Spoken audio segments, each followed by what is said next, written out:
Hey folks, Mike McGie here. If you recently subscribed because of the beef butchering, the meat videos, and all that good stuff, and you think that this is completely unrelated to that, you would be wrong. This is just as big a part of our beef program as keeping the cooler at 32.6 degrees while it's aging for 42 days, because this feeds the dude. You knew the time was getting close. The time is now. I've got to get in here and plow under this crimson clover that's going to feed my future corn crop. As you know, crimson clover is a huge nitrogen booster, and I have shown you for several years now that if you use it properly, you don't have to fertilize your corn with chemical fertilizer. And I have put out, this year I planted 8 50-pound bags of it. Full bloom is when you want to plow it under, because that's the peak nitrogen level. As you see here, we are definitely in full bloom. I'm getting ready to do it. Now, every year up till now, I've always bush hogged it, let it set and dry a little while, and then plow it under. I made it work, but when you bush hog, the tires run down a pretty good little piece of it that don't get chopped up. And then when you're plowing, you've got issues. I have not shown you how terrible it was. I just made it look easy, which I do add a lot, I admit. But one of y'all was fixing to do it, and I said, this guy's gonna hate me if he tries that. So I suggested to disc it first before plowing instead of mowing, which is what I'm gonna do this year because he said it worked like a charm. I'm gonna try it. I've got this bog disc. It's a pretty heavy disc. It should be able to chop up everything, including the parts that the tires mow down. Now imagine my surprise when I came out this spring after planting 8 bags of crimson clover, all clearly marked, and I have a strip here that's obviously not crimson clover, and upon inspection, it's white clover. I don't know what kind of white clover because it was called crimson clover. It's obviously not. So I've had a lot of people tell me they wanted to plant white clover instead of crimson, and my response is always, you're not going to get the same yield of nitrogen. Your corn's not going to benefit as much. Guess what? We have an unplanned experiment. You're going to get to watch it over the next few months as the corn grows. We're going to see if it does as good as the crimson clover that is on either side of it. That's going to be interesting, so you'll definitely want to follow along to see if it's a failure. It may not be. Who knows? We're going to try it. Unless you're right on top of it, all you can see is the wheat. You can't even see the clover, and that's because the white clover is short compared to the crimson. The crimson is up about this tall, white clover like that. That's one reason it don't provide as much nitrogen, because a lot of the nitrogen I'm getting is from the tops, not from the roots. The purpose for the wheat is to trigger the clover to produce more nitrogen, so there's a chance that this white clover may produce more than what they suggest that it's going to produce in the stats. So let's just hope for the best. This portion right down the middle doesn't have anything. It's going to be by far the poorest spot on the whole place, and that is, this is where we had left standing corn to pick later in the fall. I did not replant it because I was going to dig a ditch and bury a water line through there, and that never got to happen. We've got a few coyotes, raccoons, and possums laying in there that the buzzards ate on, and the buzzards pooped, and so let's hope that that helps some offset the fact that there's nothing there. Let's get started disking. I want to get this disked. I've got 3 fields I need to disc and plow today if possible. I don't think I can get all that done, but I'm going to hit it hard as I can and see what happens. Let's do it.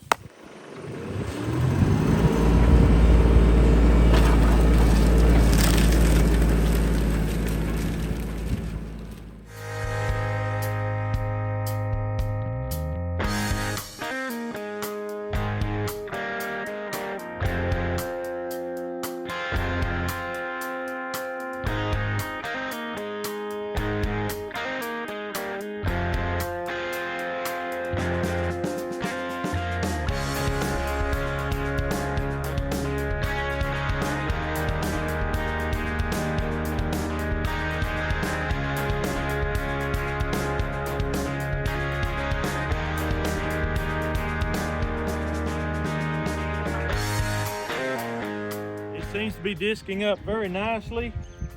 We won't really know how well until we start plowing and see what kind of coverage we get, but I just wanted to show you, this here is my dead furrow. This is where I was plowing out last year and left the ditch. and it's clearly more poor because it's so much shorter than this. So I left it because what you want to do every year when you have a dead furrow, then following year you plow in. So we're going to cover that. So I left that strip. It's so short, it's not going to have a problem being plowed under anyway. Plus, it marks my dead furrow. So this is where I start this year plowing in. So I'm going to finish disking this, and I'm going to jump over and I'm going to disc that side of the field where I've got crimson and white side by side.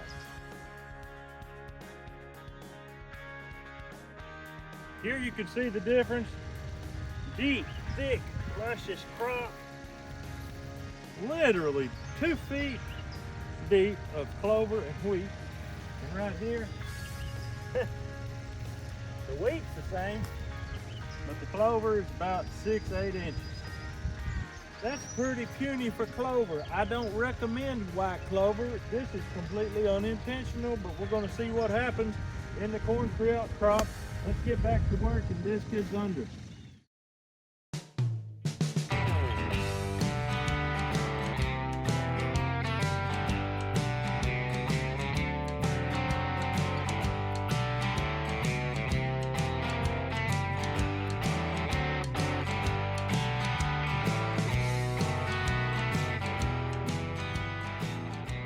All right, I got this field chopped. Let's move on to the next one. All right, this is the field where I had soybeans last year, and I disked them in green and planted my cover crop, and I'm telling you, it's nice. We're talking about above my belt. That's going to take a lot of chopping and a lot of plowing, but I'm looking forward to it. I'm looking forward to seeing corn growing in this field.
This area here, I'm leaving.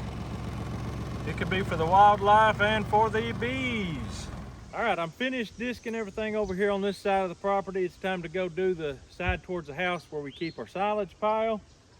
I don't know if this is going to work yet or not. It's yet to be seen. This may end up being the worst mess I've ever done. I don't know, but I know one thing. There was so much biomass on here. It was just incredible. Very difficult to get disc down. We'll go over to the house and disc that. Then we'll start plowing and see what kind of mess we've made. All right, we made it over here to the property. As you can see, I've got a thick biomass here. The silage pile was right here last year, and it grows good right there. Now the silage pile is down there where it was poor. It's gonna grow good there this year. We've got a little more silage to feed out, and it'll be gone. And this top stuff that we thinned off, that we took off, that was spoiled, is going to fertilize this field. Here, the boys over here, they're cleaning up a fence row for me. I'm fixing to get in here and start disking, see what kind of mess can be made again.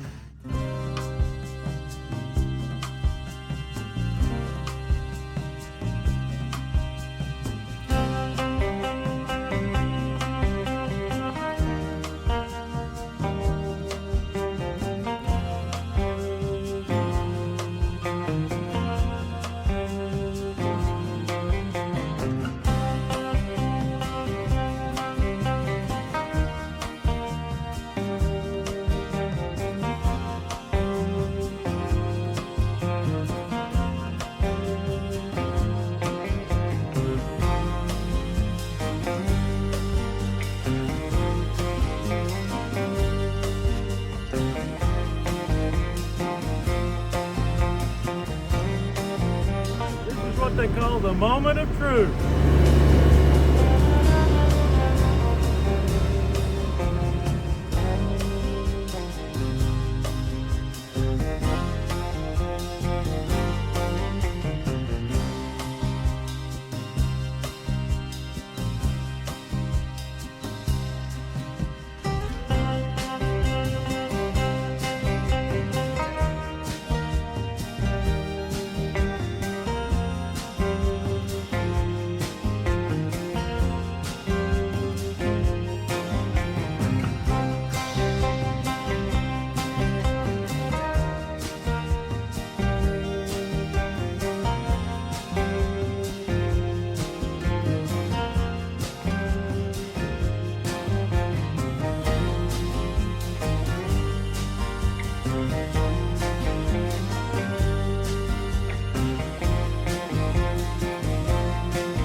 Alright, I had one little clog up there at the end, but it busted apart pretty easy.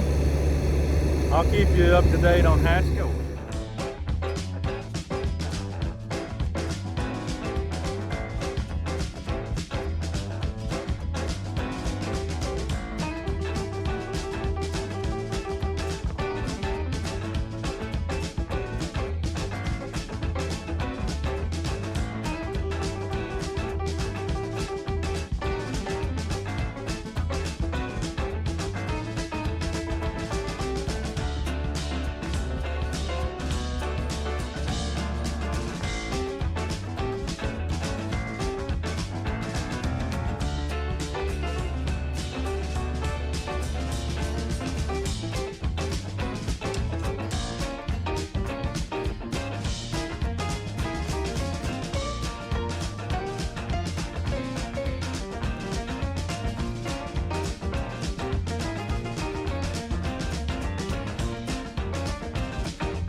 I got the field plowed by the house, and now I'm back out here where we had the big crop of crimson. We're going to start plowing it.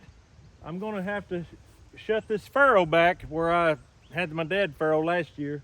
You can clearly see it because of where the standing clover is. So the direction that I disked is going to cause me to have to, by default, plow against the grain of the direction that I disked. I wasn't thinking ahead too well.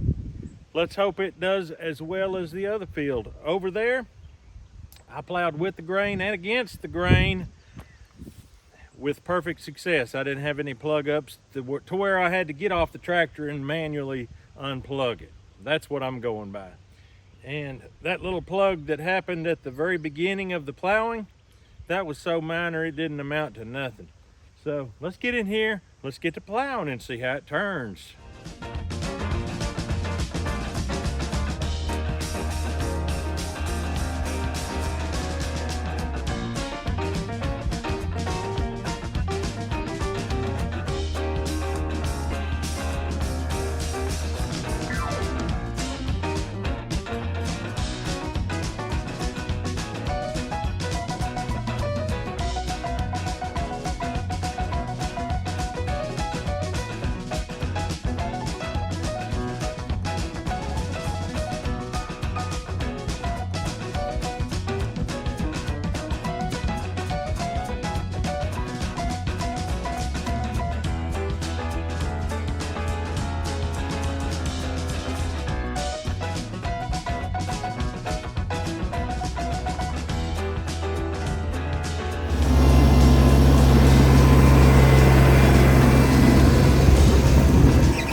Folks, this is 3 days later. In Tennessee, we have a lot of rain. So I finished up plowing that field. It rained all night. I don't know how much it came down, but it came down enough. I couldn't touch the field for 3 days. So we contented ourselves doing other things. Well, here we are. This is the field where I grew the soybeans in the summer, and then I plowed them under green. I disked them under green, and then I planted my clover and wheat, just like you see here. And I've got an incredible pile of biomass, and I'm expecting problems. We'll see. I'm gonna try to plow in the same direction that I disked. Hopefully that'll take care of it. On the other fields, I had very few clogs. Most of the time I was able to get rid of them without getting off the tractor. 2 times in all that plowing, I had to get off the tractor and manually by hand, and that's just because I got tired of looking back. My neck was hurting a little bit, and I just got a little bit lazy and didn't keep track, and it packed too tightly before I could realize what was going on. So this is 3 days later. My neck's still hurting because looking back just ain't that much fun. But we're gonna try to get this field plowed because this is another window of opportunity just before it rains again. So let's get in here and get with it. The first thing I'm doing is plowing under the area down here that I picked. We didn't cut it for silage, and we picked it late, like December or something like that, maybe even January. I can't really remember, but anyway, it didn't get a cover crop. It just came up with stuff. I threw a little bit of clover seed in it over top of the soybeans. The soybeans were there thick, just like the other side of the field, but I didn't disc them under green. They stood there all winter. I think that a lot of the good leached out of the leaves, and as it dried up, I don't really foresee that really helping it a whole lot. Maybe it will help it some, but when you pick corn, you end up having all the stalks to plow under. That's a lot of carbon, gonna be good for the soil in the long run, but not nitrogen. So will this little triangle make good corn? I don't know. But once I get it done, I'm gonna start plowing under that over there that's got all that good cover crop disked down, and we'll see how that goes.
Folks, we got her done.